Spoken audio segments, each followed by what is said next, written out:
Si Brooke Skylar Richardson ay ipinanganak at lumaki sa Carlisle, Ohio. Si Brooke ay may kapatid na lalaki na nagngangalang Jackson at ang kanyang mga magulang ay pinangalan ng Kim at Scott Richardson. Lumaki sina Skylar at Jackson na athletic. Naglalaro si Jackson sa football team at si Skylar ay isang cheerleader. Mayroon din si Skylar ng mahusay na mga grades. Nasa student council din si Skylar at parati sinusubukang sumali sa mga ekstrakurikular na bagay hanggat kaya niya. Gayunpaman, nakikipaglaban si Skylar sa isang eating disorder na tinatawag na bulimia. Nagsimula ito noong siya ay 12 taong gulang. Sa edad na yon, naalala ng kanyang ina na sinabi ni Skylar sa edad na yon na ayaw niyang bumili ng gum dahil napakaraming kalori nito. Sinabi ng mga magulang ni Skylar na sinubukan nila ang lahat ng kanilang makakaya upang matulungan si Skylar. Pinatingin nila si Skylar sa mga doktor, therapist, nutritionist, ngunit tila walang nakatulong sa kanya. Si Skylar ay mahilig magtago ng mga bagay sa kanyang sarili para panatilihing pribado ang mga bagay na ito. Nagtatago din siya ng impormasyon, lalo na sa kanyang mga magulang. Noong Hulyo ng 2016 na, nagsimulang makipag-date si Skylar sa isa sa pinsan ng kanyang kaibigan.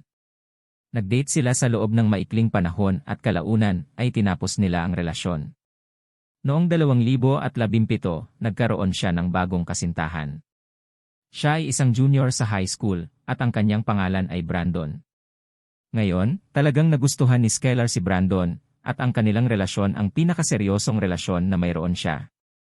Talagang gusto din ng mga magulang ni Skylar si Brandon at naisip nila na isa siyang magandang impluwensya kay Skylar.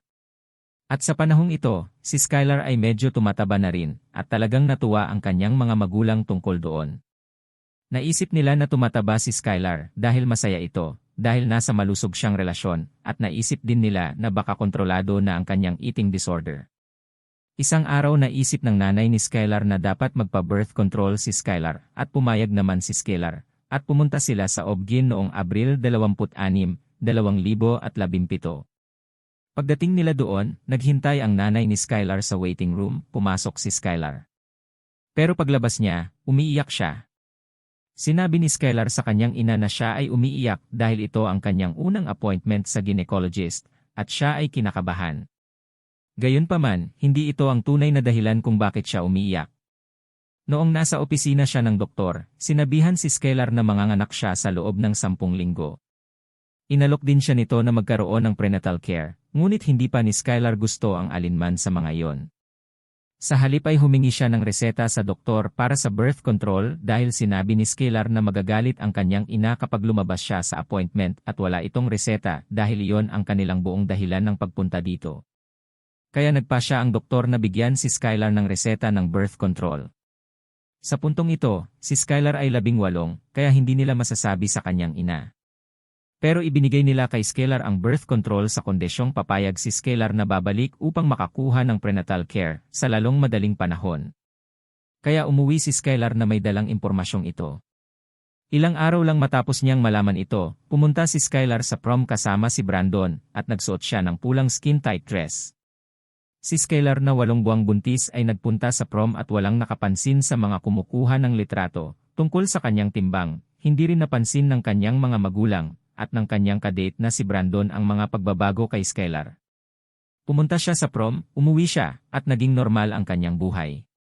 Ilang buwan pagkatapos nito, pumunta ang mga pulis sa bahay ng pamilya ni Skylar at sinabing kailangan nilang makipag-usap kay Skylar tungkol sa isang bagay.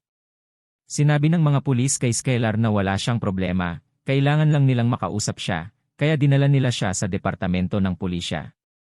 Ito ay noong ika-14 na ng Hulyo, 2017, at sa puntong ito, walang ideya ang mga magulang ni Skylar kung ano ang posibleng pag-uusapan nila.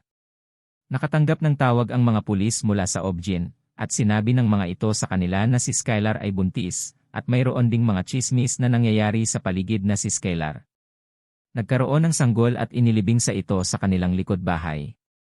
Kaya dinala nila si Skylar sa silid ng interogasyon, at sinimulan ni Skylar na sabihin sa kanila ang lahat. Sinabi niya na 2 buwan pagkatapos ng kanyang unang appointment, siya ay bumalik sa opisina ng doktor, at sinabi sa kanila na siya ay nagkaroon ng isang sanggol at ito ay ipinanganak na patay. Sinabi niya na noong ika-7 ng Mayo, 2017, nanganak nga siya ng isang batang babae, at siya ay ipinanganak na patay.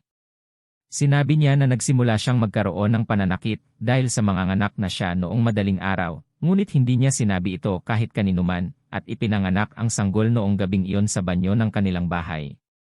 Sinabi niya na ang sanggol ay hindi humihinga noong ito ay ipinanganak, at nang sinuri niya ito, hindi na tumitibok ang puso nito. Sinabi niya na sinubukan niya ang lahat ng kanyang makakaya upang mailigtas ang sanggol, ngunit walang nangyari. Sinabi niya na pagkatapos nito, lumabas siya sa likod bahay, naghukay ng maliit na libingan, at inilibing ang kanyang bagong silang na patay na sanggol. Pagkatapos ng humigit kumulang 1 oras ng pagtatanong, sinabi ng pulisya sa mga magulang ni Skylar na may anak ang kanilang anak, at inilibing niya ito sa kanilang likod bahay. Sinabi ni Skylar sa kanyang mga magulang na pinangalanan niya ang kanyang sanggol na Annabelle, at ang ama nito ay ang kasintahan niya bago si Brandon Trey. Habang nakikipag-usap sila sa mga detective, umalis ang mga opisyal sa istasyon at pumunta sa bahay ni Skylar at sinubukang hanapin ang bangkay ng sanggol at hindi nagtagal na hanap nila ang libingan ng sanggol at dinala nila ang sanggol sa isang pathologist upang suriin. Kalaunan ay umuwi si Skylar at ang kanyang mga magulang. Ngunit pagkaraan ng 6 na araw, tinawagan ng pulisya ang mga magulang ni Skylar at hiniling na bumalik si Skylar para sa karagdagang pagtatanong. Kaya dinala nila si Skylar at ito ang sinabi sa kanya na meron talagang report mula sa pathologist na nagsasabing parang nasunog ang sanggol. Sa una ay sinimula ni Skylar na sabihin sa mga investigador na wala siyang ideya kung bakit may sunog ang sanggol. Gayunpaman, matapos itulak sa interogasyon, binago ni Skylar ang kanyang kwento, at sinabi na maaaring nasunog niya ang mga binti ng sanggol ng kaunti gamit ang isang lighter. Sabi niya na sinubukan niyang i-cremate ang sanggol gamit ang lighter. Sinimulan din ni Skylar na baguhin ang kanyang unang kwento, ngayon sinasabi na ni Skylar na ang sanggol ay buhay noong siya ay ipinanganak, at nakarinig siya ng kaunting pag-ungol. Kaya matapos makipag-usap kay Skylar at marinig na maaaring buhay ang sanggol at maaaring nasunog niya ito, inaresto si Skylar sa kasong reckless homicide.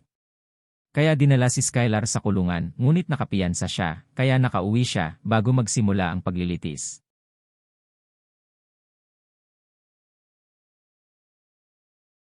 Sa korte si Skylar ay nagpleya ng not guilty sa pagpatay sa kanyang bagong silang na anak. Pagkalipas ng 2 linggo, iniharap ang kaso sa isang grand jury, at si Skylar ay binigyan ng mga bagong kaso. Sa pagkakataong ito, kinasuhan siya ng pinalubha na pagpatay na isang napakaseryosong kaso. Sa Ohio, ang sentensya para dito ay habambuhay na sentensya. Sinampahan din si Skylar ng involuntary manslaughter, paglalagay ng panganib sa mga bata, at pang-aabuso sa bangkay.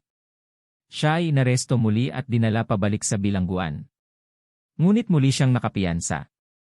Sa paglipas ng panahon, isa pang ulat ng patolohiya ang lumabas, at sa pagkakataong ito ay may ibang sinabi.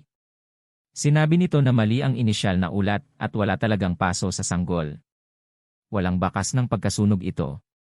At ito ang nagpapaniwala sa depensa ni Skylar na pinagawa si Skylar ng maling pag-amin dahil sinabi ni Skylar na, "Hindi ko sinunog ang sanggol, ipinapangako kung hindi ko ito ginawa." At kalaunan ay sinabi niya, "Oo, ginawa ko gamit ang isang lighter." Ang depensa ay nakipagtalo na posibleng si Skylar ay nakapagbigay ng maling pag-amin, si Skylar ay nagsasabi ng totoo sa simula, at ang buong bagay tungkol sa lighter ay hindi totoo. Kaya tiyak nakaduda-duda ang buong interogasyon kay Skylar. Gayunpaman, hindi binago ng prosekusyon ang kanilang paninindigan dito. Nanatili sila sa mga kaso at sinabing inamin ni Skylar ang pagsunog ng sanggol sa silid ng interogasyon. Kaya inilagay si Skylar sa house of arrest sa panahong ito. May plano si Skylar na mag-aral sa kolehiyo sa Universidad ng Cincinnati, ngunit ang mga planong iyon ay napigilan. Noong Hulyo ng 2019, nakipag-ugnayan ang estado sa mga abogado ni Skylar at sinubukang gumawa ng deal.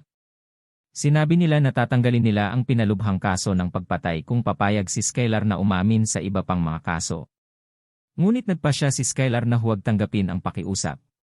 Sinabi niya sa kanyang sariling mga salita na hindi ako aamin sa isang bagay na hindi ko ginawa. Nagsimula ang paglilitis noong ika-3 ng Setyembre, 2019.